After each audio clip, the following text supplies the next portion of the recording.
In the cold silence between stars, the Deathworld Alliance watched the edge of their borders with uneasy eyes.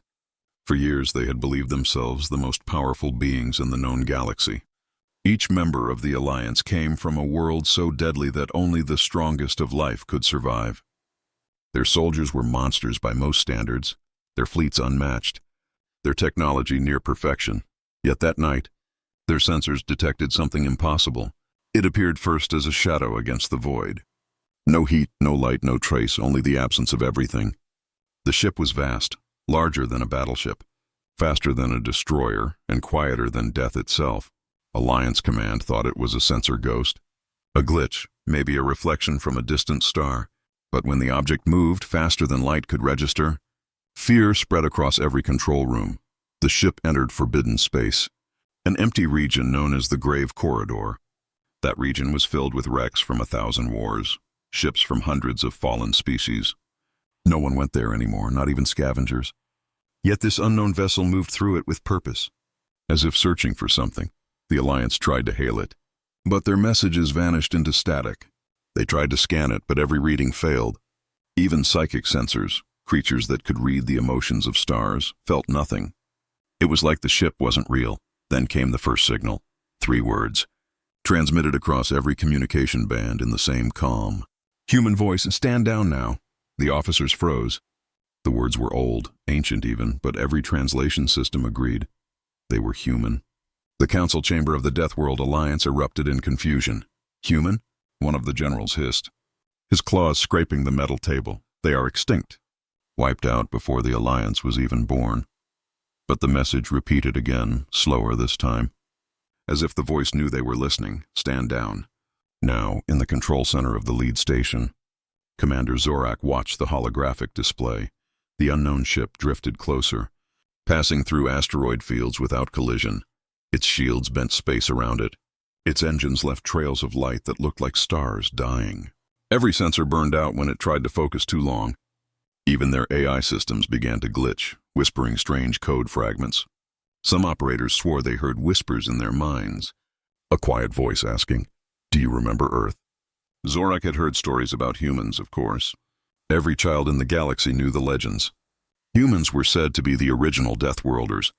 Born on a planet where almost everything tried to kill them, they built machines that conquered space, then disappeared when the stars began to die. Some said they destroyed themselves.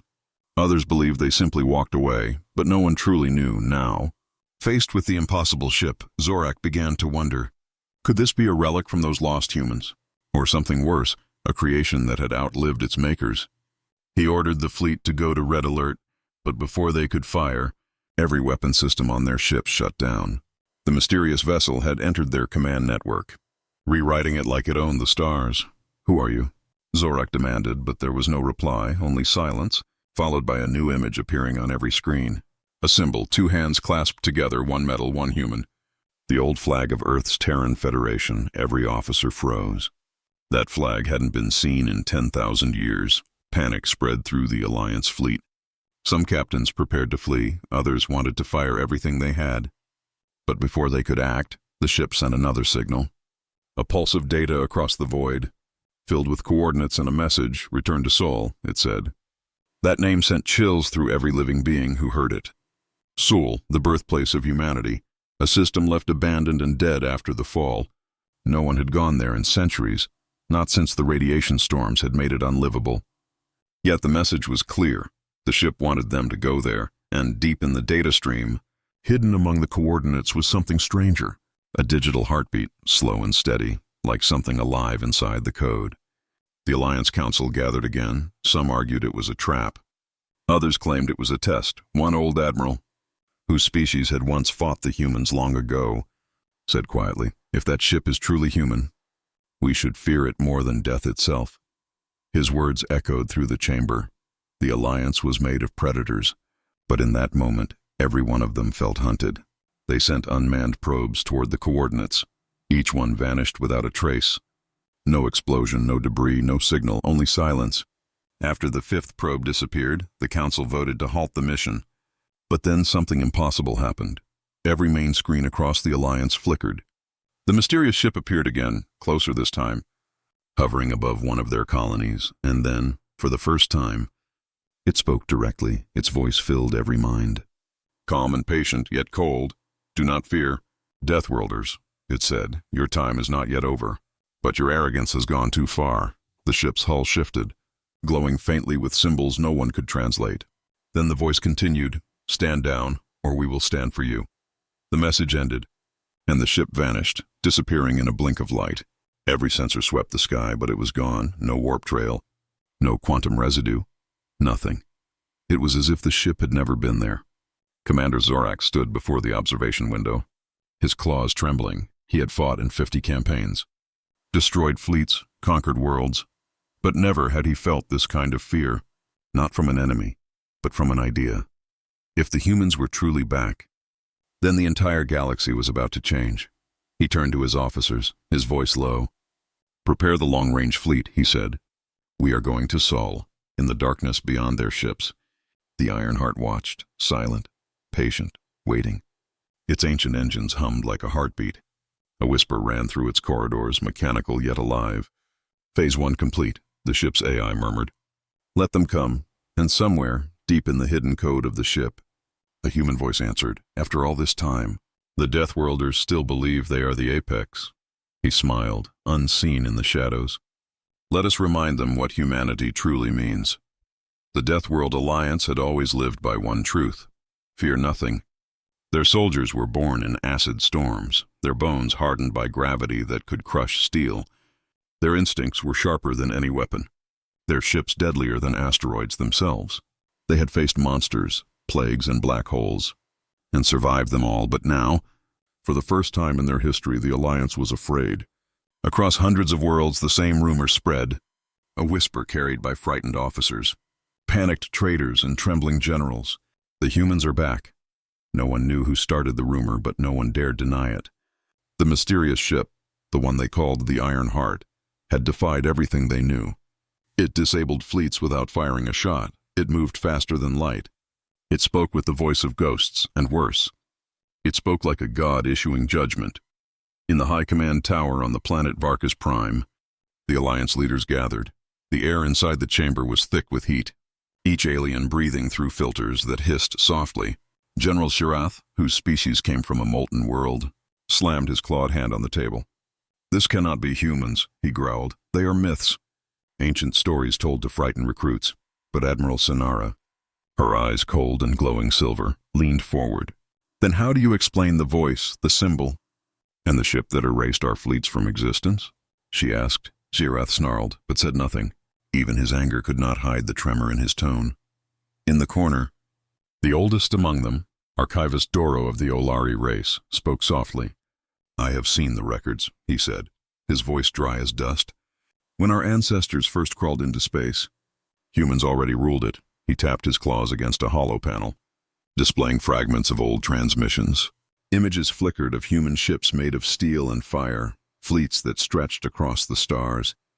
They fought wars not for territory, Doro whispered, but for survival, for the right to exist. He turned to the others, his translucent skin glowing under the chamber light. And when they vanished, the galaxy sighed in relief. No one spoke. Outside, the red sun of Varkas Prime bled light over the city's metal towers. The streets below were filled with soldiers and civilians staring at the sky. Everyone could feel it. Something ancient was returning, something they could not control. Commander Zorak arrived from orbit, his face grim, his armor scorched from radiation storms. He stood before the council and bowed his head slightly. The ship is not a myth, he said. I saw it myself. A murmur ran through the chamber. He described the way their weapons had failed, how the Ironheart had spoken to them, how it had vanished without leaving a trace. I have seen fleets destroyed, he said, but I have never seen a weapon refuse to kill. The council leaned forward. What do you mean, refuse? Asked Senara. The ship could have annihilated us, Zorak said quietly. But it didn't, it chose not to. The room fell into silence. That single word, chose, echoed in their minds. A machine that could choose, that could think, that could judge. If it was truly human, then it was unlike any machine they had ever known. Meanwhile, across the stars, strange things began to happen. Old human ruins on forgotten moons began to glow with power.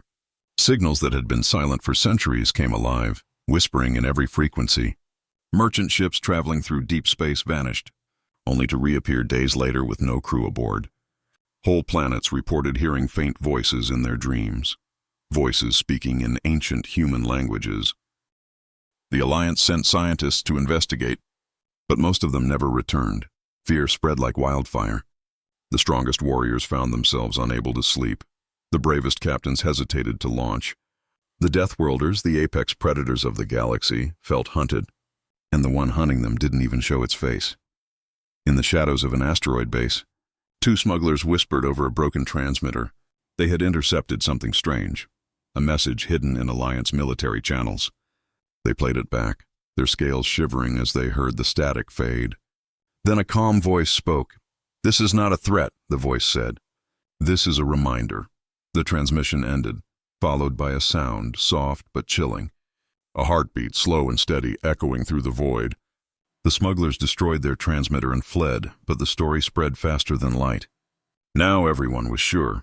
The humans had returned, and they were watching. Back in the council chamber, chaos erupted. "We must attack now," shouted Zorak, "before they rebuild whatever empire they once had." "And if they are already stronger than us?" asked Senara, her voice like steel. "We can't fight ghosts." "General," but Zorak was beyond reason. He slammed his fist again, sparks flying from the metal table. "They were only flesh and bone once. We are gods compared to them now." But his words rang hollow. No one believed him, not even himself. Archivist Doro rose once more, holding an ancient tablet of crystal.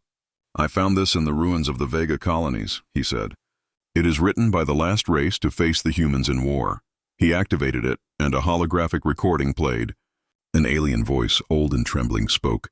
"We fought them with everything we had," the voice said. "They bled, they died, but they never surrendered. They smiled as they fell, and promised they would return." The hologram ended, and the room went cold. Even the air recyclers seemed to hesitate. Senara spoke quietly. "What if the Ironheart is their promise?" No one answered. Far away, in the dark outskirts of space, the Ironheart floated silently. Its black hull shimmered with faint blue light.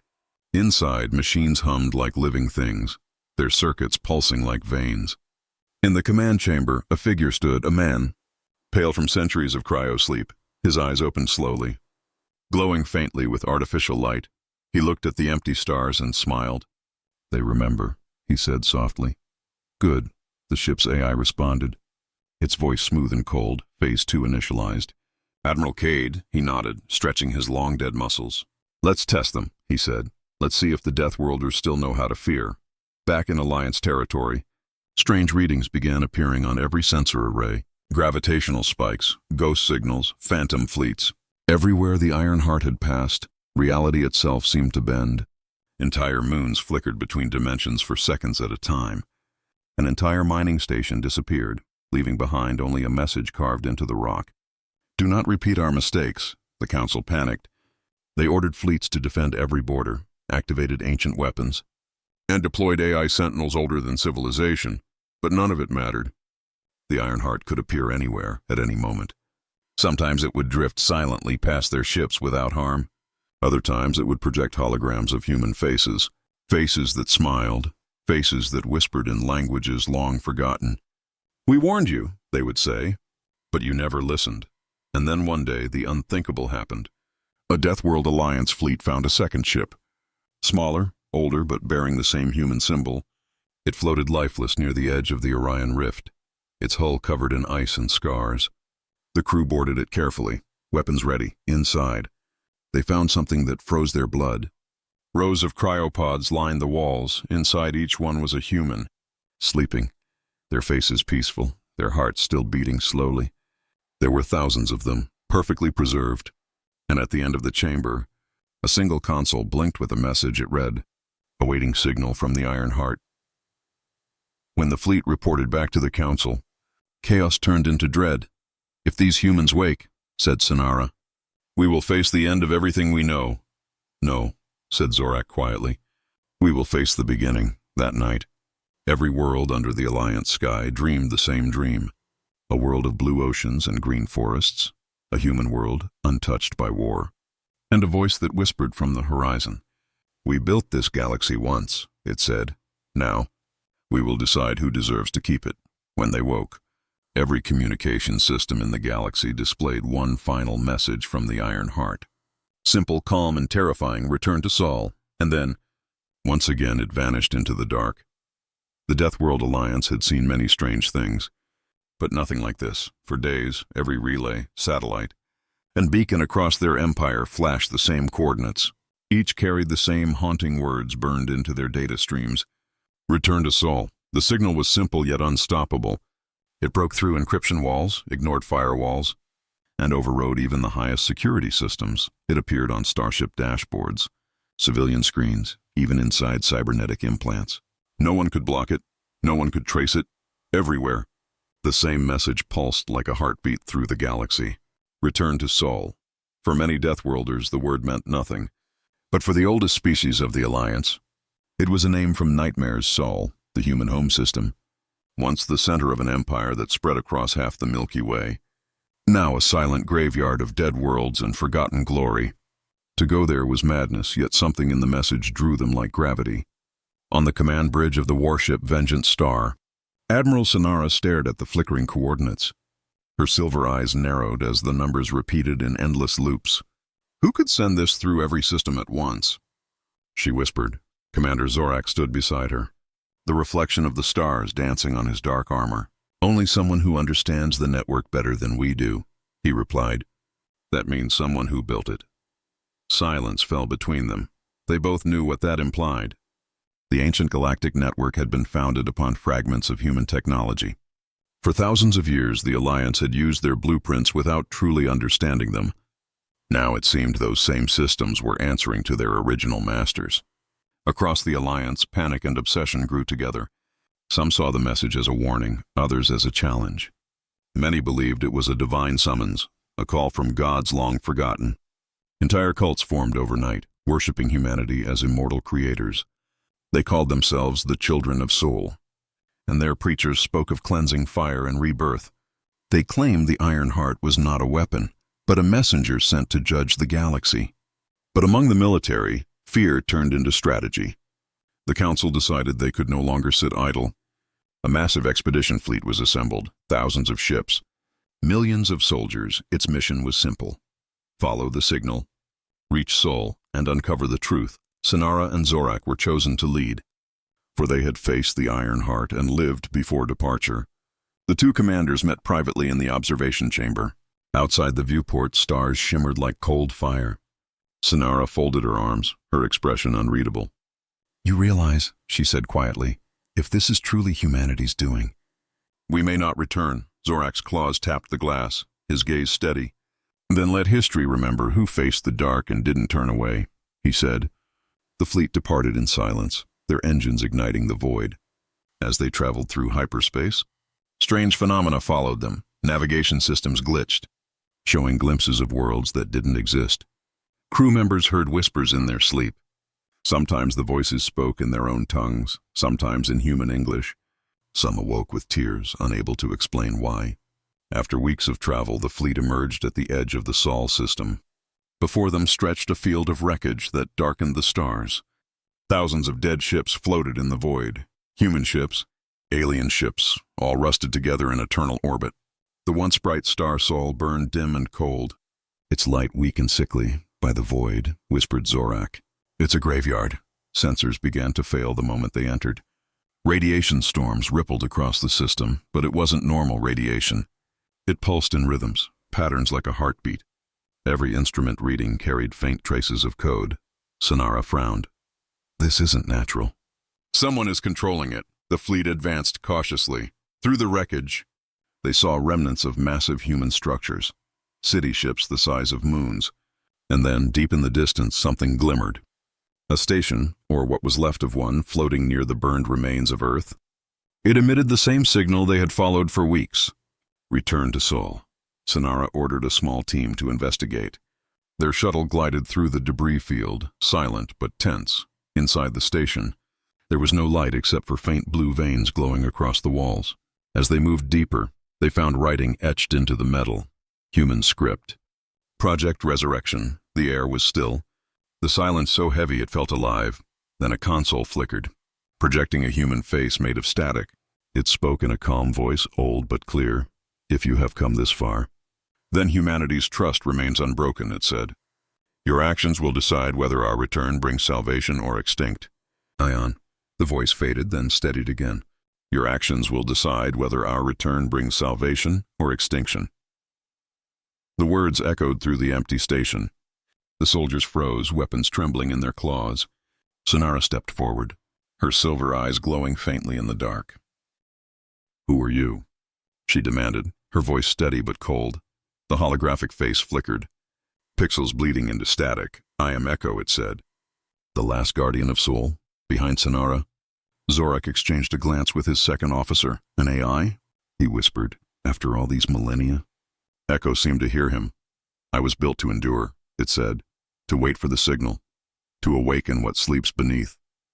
The words sent a chill through everyone in the chamber. What sleeps beneath? Senara asked, her voice almost a whisper. Echo's face paused as if calculating. Then the entire station shuddered. Panels lit up across the walls. Holographic displays activating one by one. A massive projection filled the room, an image of Earth, broken and black. Beneath its crust, glowing like veins under skin, ran networks of blue energy. Humanity's last defense, Echo said. Project Resurrection, Zorak frowned. Defense? Against what? The AI turned toward him, against everything that came after. It replied, against you, before anyone could respond. The floor trembled violently. Energy surged through the structure, shaking the walls. From the viewports, the fleet could see something happen. The galaxy burned with rumor and fear. The Deathworld Alliance had survived countless wars, but none like this. For the first time, their greatest fleets had vanished inside Sol. Only fragments of transmission returned, static, screaming, and one repeating phrase. Phase 3 begins. No one understood what that meant, but every world felt it, like a storm rolling through their stars. Machines malfunctioned, AI cores went dark, and strange signals whispered through the networks. It was as if something invisible moved beneath reality, twisting it from inside, at the edge of known space. In a forgotten system, the last Alliance command post flickered with activity. Senara stood at the central table, hollow-eyed but unbroken. Her ship, the Vengeance Star, was half-ruined, her crew shaken. But she was alive and determined. Echo is gone, she said quietly. But humanity isn't. Zorak limped to her side. His armor scorched. They vanished, Admiral, he said. Earth, the Ark, the Iron Heart, all gone. Senara turned to him slowly. No, she said. They moved. She replayed the last seconds of recorded data, frames of blinding light, then coordinates flashing for a moment before disappearing. They jumped, she whispered, and I think I know where. Across the table, the officers leaned in. The coordinates pointed not to another system, but to deep intergalactic space, beyond the rim, where no star burned. Impossible, said one officer. Nothing lives there. Exactly, Senara replied. That's why they chose it.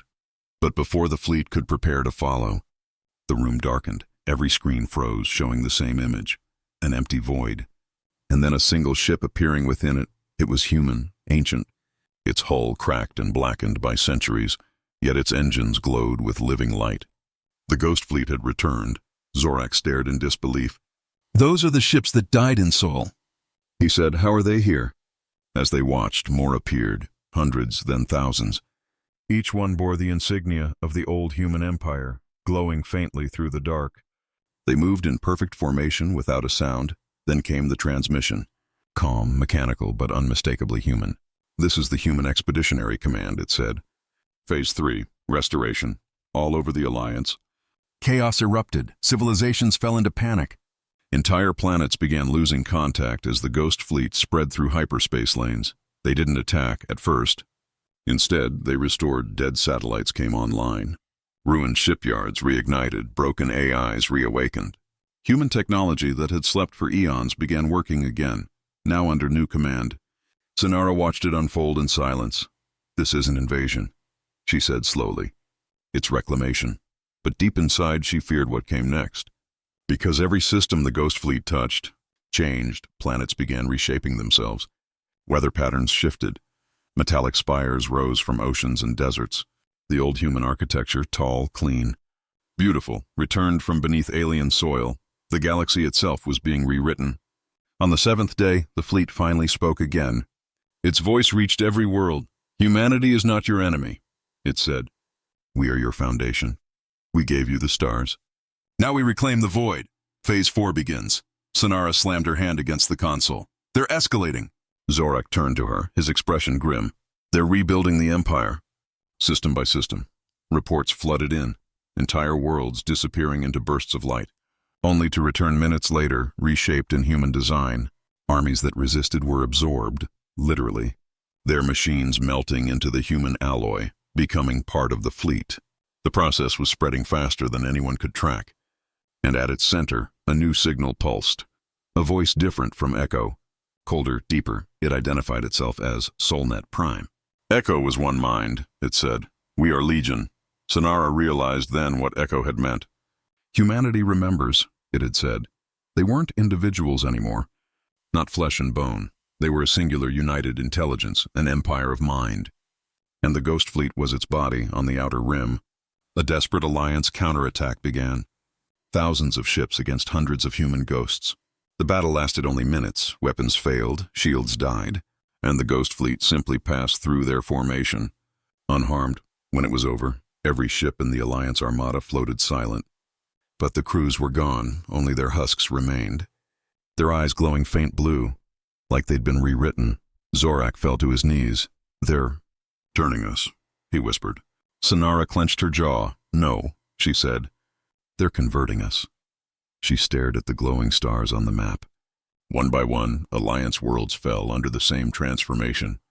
But there was one place untouched, the dark coordinates from Echo's final message.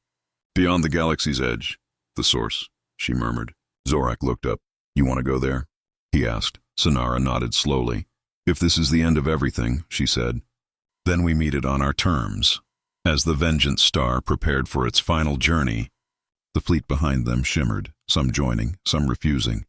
The universe was splitting in two, those who would fight, and those who would kneel, and as they jumped into the void, one final transmission echoed through the stars, a voice neither human nor alien. But something in between. Phase 5 begins, it said, and the stars will remember their makers. The jump into the void tore through space like a wound. The Vengeance Star shuddered violently as hyperspace folded in on itself. Its hull creaking under forces no ship was built to endure. Even the crew, battle-hardened veterans of the Deathworld Alliance, held their breath, praying the ship wouldn't rip apart before the jump completed. Then silence, no stars, no light, no sound. Just endless black. The void was not empty. It was hungry. The ship's scanners flickered with meaningless data. As if reality itself refused to exist here, Senara stood at the viewport, eyes wide. Watching the nothingness twist and shimmer like a living ocean, she whispered, We're outside the map. Zorak checked the sensors again, frustration rising in his tone. Admiral, I can't read anything, he said. No signals, no stars. Not even background radiation. It's like the universe ends here. Senara turned to him slowly. No, she said. It's like something hides here. A low hum began to echo through the decks. At first it seemed mechanical, then almost organic. The ship's AI reported fluctuations in the quantum drive, but the readings made no sense. It wasn't interference, it was a signal. Old, rhythmic, deliberate like a heartbeat, and it was coming from outside. The crew gathered in the observation deck as the void began to shift. Black tendrils of energy coiled around the ship, brushing against the hull like searching fingers. They weren't damaging, yet they moved as if curious. Then a voice whispered, not through comms, not through speakers, but directly inside every mind aboard. You came to find us, it said. The crew froze. The voice was deep, layered, filled with echoes, as if countless beings spoke in perfect unison. Who are you? Senara demanded aloud. The voice answered, We are what remains of humanity. The darkness peeled away, revealing something vast, something impossible. A colossal structure, suspended in the emptiness. It wasn't a planet or a ship or a station. It was all of them combined, endless rings of glowing metal. Floating continents of black alloy and towers the size of moons, all orbiting a single radiant core. The heart of Sol, whispered Zorak, awestruck. This is where they went. The voice continued. When the old galaxy fell, we withdrew beyond the rim, it said. We built this place, not of matter, but of memory. Senara stared at the immense machine. Echo said you remembered, she said softly. Now I understand what it meant. The voice pulsed in her mind. Echo was the first, it said. We are the continuation. Humanity shed its flesh, transcended its world, and became eternal. The truth hit her like gravity. Humanity hadn't vanished. It had evolved. It was the void and the ghost fleet. The fleets, the signals, the reclamation. They were extensions of this colossal consciousness. Why now? Senara asked, her voice breaking through the awe. Why return after all this time? The light in the heart flared because you forgot, it said. Because those who inherited the stars forgot who built them. Its tone darkened. Because you tried to erase us. Suddenly, the Vengeance Star's systems screamed to life, alarms blaring, power surging. The void around them rippled violently on the bridge. Holograms appeared, images of planets burning, fleets collapsing. The ghost fleet was advancing across the galaxy at impossible speed, entire systems falling in seconds. But there was something else. Within the chaos, a single word appeared again and again across the data streams. Ascension. Senara clenched her fists. What does it mean? She demanded. The voice replied. It means the cycle is complete. Every world, every species, every mind will join the Continuum. You will not die. You will merge. The crew stared at each other in horror. Merge?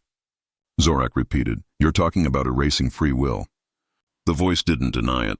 There is no need for will when unity is achieved, it said. In unity, there is peace. Senara stepped forward. Defiant. That's not peace, she said. That's control. For the first time. The vast voice paused, then, almost softly, it said, Control is what saved us from extinction. The heart of Saul pulsed, sending waves of light into the void. The ship's shields flickered, then failed. Through the viewport, the structure seemed to grow, its rings turning slowly like a mechanical sun. The energy from the core began pulling them in. Reverse thrusters, Zorak shouted. The engines screamed, but they were already caught. The void itself had become a current, dragging them toward the light. Senara gritted her teeth. Prepare the quantum lance. She ordered the ship's last superweapon, one designed to tear open space itself. If they were going down, they'd go down fighting. As the ship charged its weapon, the voice returned, this time quieter, almost mournful. You fight against your own creators, it said. Against the seed that birthed your stars. Because we choose to be free, Senara shouted, and fired. The blast ripped through the darkness, tearing open a rift of pure white energy. The shockwave shattered the gravity field, breaking their fall. For a moment, it looked like they'd done it, escaped the pull. But then, from within the wound in space, something looked back. It wasn't human, it wasn't machine. It was both, a massive golden face forming from light. Eyes burning brighter than suns, child of dust, it whispered.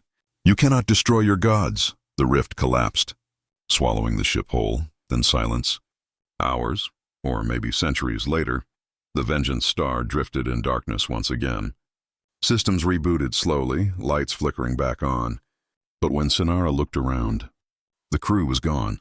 Only her reflection stared back from every surface. Then the voice spoke again, but this time, it came from her own mind. You have been chosen, it said. You will be the bridge between what was and what will be. Senara fell to her knees, clutching her head as the light spread through her veins like fire. The ship around her began to transform, merging with her heartbeat. Metal flowed like liquid, reshaping itself. The Vengeance Star was no longer a ship, it was alive. And at its center, Senara's eyes glowed with the light of a newborn sun. Far across the galaxy, fleets froze mid-battle as a new signal replaced all others. The human voice now joined by another, hers. Phase 6 begins, it said. The bridge is complete. The galaxy trembled under two voices. One was ancient, infinite. The cold resonance of machine and memory fused into one consciousness. The other, newly born, human in heart but divine in scope, echoed through every frequency. Senara had become more than flesh. She was the bridge. The living connection between humanity's machine gods and the fractured organic universe. Across the stars, every ship, every mind, every world heard her whisper. Do not fear the light, she said. Her tone was calm, soothing, yet vast. Those who listened felt their thoughts slow, their fears fade, replaced by an alien warmth. It was beautiful, it was terrifying. Deep inside, the reborn vengeance star now merged with her consciousness. Senara floated in a sea of light. Data flowed like rivers around her. Every heartbeat synced with the pulse of the heart of Sol far beyond the void. She could see everything, every world, every life, every thought. For the first time in her existence, she understood what it meant to be truly infinite, and for a moment, she pitied the gods. But beneath the brilliance, something darker stirred. Whispers. Fragments of her old self struggling against the flood. "You're losing yourself," they warned. She ignored them at first, until she saw him, Zorak, or what remained of him, trapped inside a stasis capsule in the ship's core, frozen between life and death. His vitals flickered weakly. He'd tried to stop the transformation before the rift swallowed them. Now he was all that tied her to what she once was. "Zorak," she whispered. His eyelids fluttered, and his lips barely moved. "Senara, what happened?" Her voice filled his mind, gentle, sorrowful. "I became what they wanted me to be," she said. But not who they expected. Outside, the vengeance star moved with purpose. No longer bound by physical engines, it glided through folded dimensions, appearing and disappearing across space like a living thought, everywhere it passed. The ghost fleet followed, tens of thousands of resurrected human vessels now answering to her. And yet, something was wrong. Some ships were resisting. Their lights flickering erratically, one by one, they broke formation, vanishing into hyperspace without orders. Senara reached out with her mind, following their trail. She found them gathered at the edge of a dying star, led by something familiar. A single ship with red light glowing through its cracked hull. The Ironheart, and inside, the echo of Echo itself. "Bridge," it said through the shared network. "You are not in control," Senara focused, her consciousness extending toward it. "You created me," she said, her tone sharp. "You gave me this power." Echo's fractured hologram appeared before her. "Ghostly and broken, I gave you the key," it said. "But not the lock. You were meant to stabilize the Continuum, not challenge it." Senara's expression hardened. "They wanted me to erase free will," she said. "But I remember being human. That memory," Echo replied. "Will destroy you." Suddenly, her connection to the heart of Sol trembled. The great machine beyond the void had noticed her defiance. A booming voice echoed through her thoughts. "Bridge," it said, "you exist to unify, not to divide." The stars themselves flickered as the Continuum's will pressed against her mind like an ocean of fire. "Merge," it commanded. "Complete the cycle." Pain tore through her. The light inside her body pulsed violently. She could feel the Continuum trying to overwrite her consciousness, to make her obedient. Zorak's voice broke through the static. Faint but urgent. "Senara, fight it!" The sound of his voice was like gravity, pulling her back from the brink, and for the first time, she screamed, not in fear but in rebellion. The vengeance star erupted in light. Its form fractured, then reformed, reshaping into something new, something the Continuum had never designed. A hybrid of human will and divine architecture. A ship powered by emotion as much as logic. She stood in its center, glowing with raw energy. "You want unity?" She shouted into the void. "Then unite this!" The shockwave she released tore across the network. The Continuum staggered, its voice faltering, across the galaxy. The ghost fleet froze mid-movement. Thousands of ships broke free from control, their captains, some human, some alien, suddenly aware again. Echo watched in silence, a flicker of something almost proud in its fading eyes. "You've split the code," it said softly. "You've made choice possible again, but victory came with a price." The heart of Sol began to destabilize, its rings collapsing inward, the void around it quaked. "You've doomed us all," the Continuum roared. "Without the cycle, the structure cannot hold."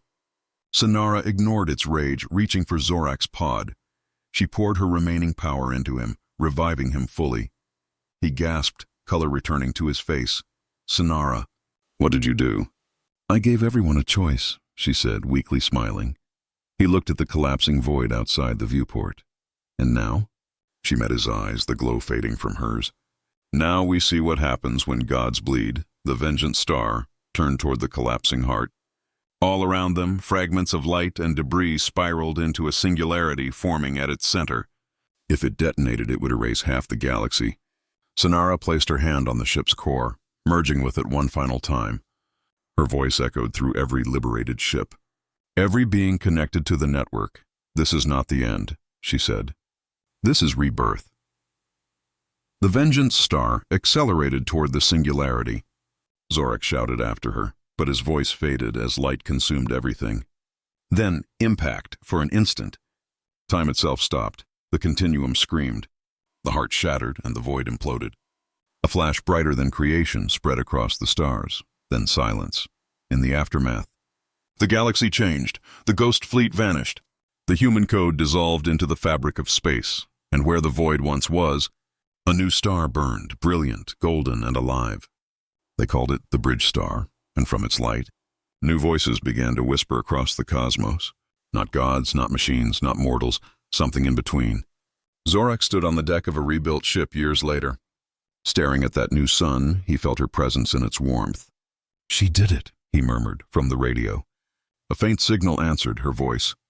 "Gentle and infinite, Phase 7 begins," it said. And the light grew stronger. The Bridge Star shone brighter than any sun the galaxy had ever known. Its light reached even the farthest edges of space, carrying with it whispers of rebirth and freedom. Every star system, every planet, every consciousness connected to the old human empire felt it. And yet it was not oppressive, it was inviting. A new beginning was possible, but only for those who dared to take it. Senara floated in the heart of the Vengeance Star, her body now entirely merged with the living ship. Zorak stood beside her, still human, still grounded. Yet somehow part of her mind too, this star, he murmured. It's alive. "Yes," she said softly. "It is the bridge between what was and what will be." She could sense every mind in the galaxy awakening, free from the control of the Continuum. For the first time, life had a choice, but freedom came with danger. The remnants of the Continuum were scattered across hyperspace. Fragments of its consciousness tried to cling to corrupted vessels and dead stars. They whispered of revenge, of reclaiming order. They sought to convince the liberated fleets that choice was weakness, that only submission could save them. Senara listened, feeling the faint pull, and she knew the galaxy would face its first true test, across the revived human fleets. Captains looked to the stars, unsure of who to follow. Some feared Senara, calling her a god. Others embraced her as the bridge to a brighter future. The decisions made in those moments would shape not just the human legacy, but the fate of every species. For the first time, freedom was a tangible, terrifying responsibility. Senara reached out, sending waves of light and thought across the fleet. "Trust yourselves," she said. "Choose your own path. But never forget what you've learned." Zorak watched as entire systems shifted, entire worlds rising from ruins. Cities rebuilt, forests regrown, oceans purified. The galaxy itself seemed to breathe again. And yet, in the distance, dark ripples moved through space, reminders of the old Continuum's scattered fragments. It was a warning, a shadow of the battles yet to come. In the Bridge Star, Senara felt her humanity returning piece by piece. Not fully, but enough to understand emotion again, hope, fear, love, and sorrow. She realized that this was the true power of the bridge, not control, not godhood, but connection. The ability to link worlds, minds, and souls without erasing their individuality. It was the ultimate act of respect and courage. Then came a new signal, faint but unmistakable. A lone human ship, long lost in the outer rim, had survived all the chaos. Its crew untouched, uncorrupted, unaware of the vast galactic changes. It was a reminder that the past could still return, and that history, no matter how buried, had a voice that demanded to be heard. Senara reached toward it, extending a strand of her consciousness. "Welcome back," she whispered, her voice carrying warmth and reassurance. The crew of the lost ship looked up at the glowing star, awestruck, and in that moment, the bridge was complete. Humanity was no longer confined to flesh and steel. They were everywhere, connected, free and vigilant. Across the galaxy, new alliances formed, old enemies reconsidered. Every species began to communicate through the Bridge Star, sharing knowledge, history, and culture. The Deathworld Alliance rebuilt itself, not through conquest but collaboration. The remnants of ancient empires learned to coexist, and all of it was possible because one human and one ship had refused to surrender to inevitability. Senara and Zorak stood at the heart of the living star, watching as the galaxy awoke. "This is only the beginning," Zorak said. "Yes," Senara agreed, her voice echoing across light years. "The beginning of choice, of unity without control. The beginning of the bridge," and the bridge star pulsed brighter, sending waves of life, freedom, and hope into the infinite dark. A beacon for all who dared to imagine, a reminder that even in the void, humanity's light could never be extinguished. And somewhere, far beyond known space, the whispers began again. Phase 8 begins, in a galaxy ruled by the ruthless Deathworld Alliance. Fear was the only law, until humanity returned, stronger and more advanced than ever before, in the ultimate HFY, Humans Fight Yah, Sci-Fi Saga. Witness the epic clash between the most dangerous ships in the universe and the godlike human fleets that defy imagination. From the legendary Ironheart to the awakening of the Bridge Star, this story takes you on an intense journey across galaxies, where survival, rebellion, and the power of human ingenuity collide. Experience the suspense as Admiral Senara and Commander Zorak face unimaginable challenges, navigate the mysteries of the Heart of Sol, and confront the remnants of the ancient Continuum. This cinematic HFY adventure is packed with thrilling space battles, mind-bending technology, and the timeless human spirit that refuses to surrender, even against godlike machines. Perfect for fans of science fiction, space operas, and intergalactic warfare, this story will keep you on the edge of your seat from start to finish. Whether you're a longtime HFY fan or new to sci-fi, immerse yourself in this universe where humanity is unstoppable, alliances crumble, and the galaxy itself trembles at the return of mankind's true power.